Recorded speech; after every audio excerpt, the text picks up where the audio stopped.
Soal kuatnya relasi kuasa Sambo yang diungkap di persidangan kasus pembunuhan dan perintangan penyidikan Yosua, kita berbincang dengan pengamat kepolisian Bambang Rukminto. Mas Bambang, apa kabar? Alhamdulillah baik, Mas Tifal. Dari persidangan anak buah Sambo ini, hakim mencecar soal relasi kuasa Sambo ke anak buah. Yang Anda cermati ini bagaimana kemudian sampai dengan hari ini di sidang lanjutan obstruction of justice? Ya, relasi kuasa di tubuh kepolisian ini bukan hanya dalam kasus Sambo, ini masih memang sangat kental sekali ya.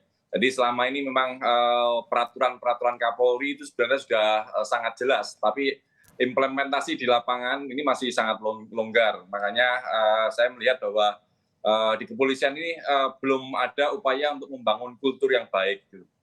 Kultur yang baik dalam sebuah lembaga yang profesional tentunya tidak hanya perintah. Kalau melihat kasus-kasus ini tidak hanya sekedar perintah lisan, tetapi seharusnya harus disertai dengan surat resmi gitu. Minimal ada memo terkait dengan perintah. Makanya kalau kemudian saat ini muncul perdebatan perintah dari Agus Nurpatria kepada Irfan Widianto untuk mengamankan CCTV. Mengamankan CCTV ini aman itu dalam pengertiannya apa gitu. Aman itu untuk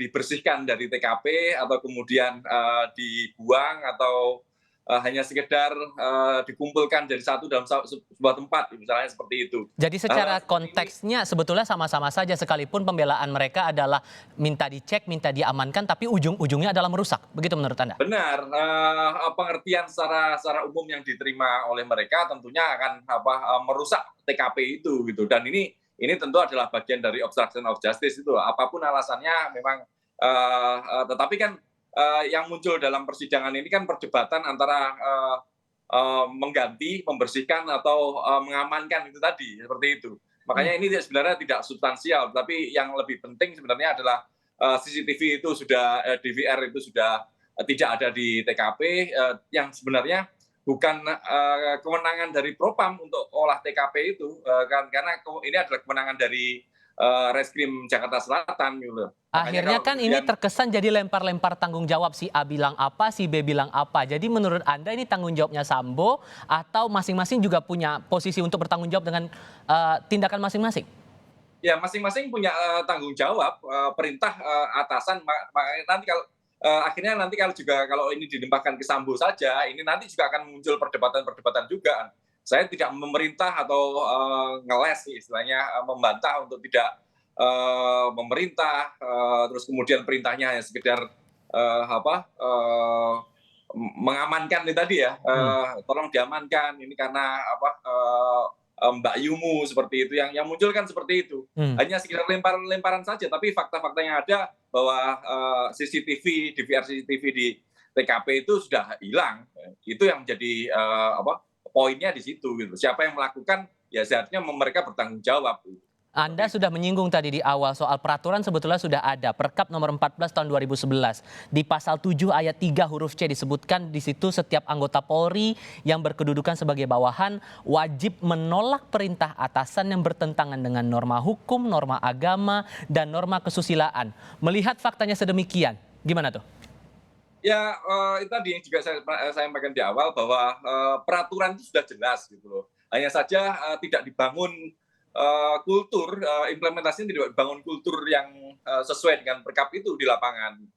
Perintah-perintah seringkali hanya sekedar lesan saja dan bawahan langsung berjalan siap dan siap bang, itu saja, tapi tidak disertai dengan nota, minimal nota atau memo ya, sehingga semuanya itu bisa dipertanggungjawabkan. Kalau perintah lesan akhirnya ya yang muncul ini perdebatan-perdebatan. Saya tidak perintah, maksud saya seperti ini, kan tidak jelas semuanya seperti itu. Kalau yang Anda tangkap kesannya ini para terdakwa ini yang posisinya di bawahnya Sambo, bawahannya Sambo, mereka sebetulnya punya pilihan untuk menolak atau sengaja tidak menolak atau gimana nih? Ya banyak pilihan ya, sebenarnya apalagi kalau melihat ini adalah kasus pembunuhan yang tentunya sangat fatal ya, dalam proses penyidikan, bukti-bukti itu sangat penting sekali untuk dikumpulkan. Kalau kemudian mereka sebagai seorang penyidik yang profesional ini memiliki insting yang bagus, apalagi dengan rekam jejak yang sedemikian lama, pengalaman seperti itu, tentunya mereka bisa menolak atau bisa memberikan saran-saran kepada atasannya gitu.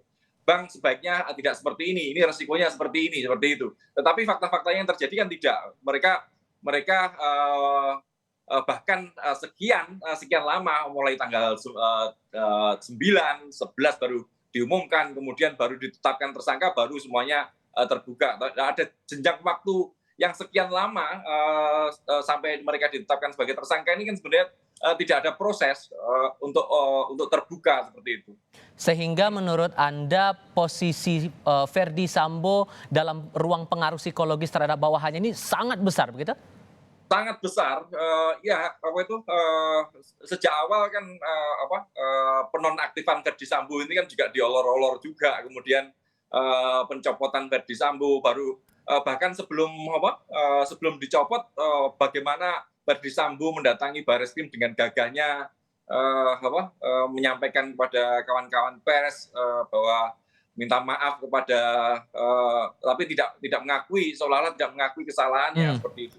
Ya, hal seperti itu memang secara psikologis bisa memberikan tekanan pada bawahannya. Oke, Bagaimana kekuasaan Sambo di atas ini memang super full power seperti itu. Baik, kita coba dengarkan sekarang kesaksian Cuk Putranto, mantan anak buah Sambo. Cuk bilang Verdi Sambo ini memerintahkan mengambil kembali DVR Kompleks Duren 3 yang telah diserahkan ke Polres Jakarta Selatan. Nah, Verdi Sambo sempat marah ke Polres Jakarta Selatan karena pada saat olah tempat kejadian perkara, penyidik tidak memberitahukan terlebih dahulu ke Verdi Sambo. Kita lihat.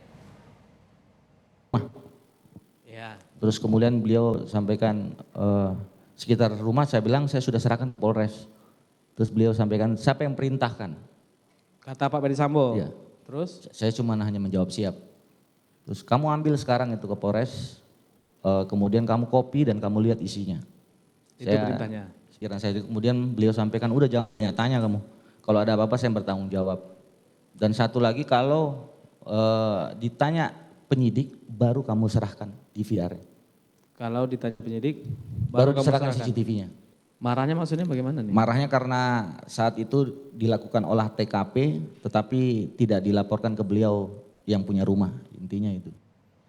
Komentar singkat dulu Mas soal tayangan tadi.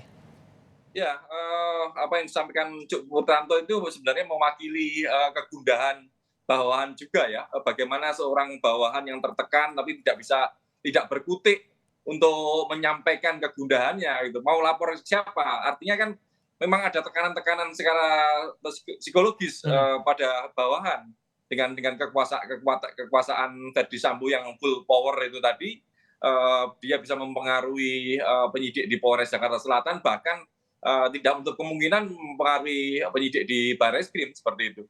Baik, nah anak buah Sambo ini kan sudah disidang kode etik. Hukuman pidananya akan seperti apa menurut Anda? Hakim tentu akan mempertimbangkan proses kode etik itu tentunya sangat berbeda sekali dengan proses pidana gitu loh. Etik ini hanya sekedar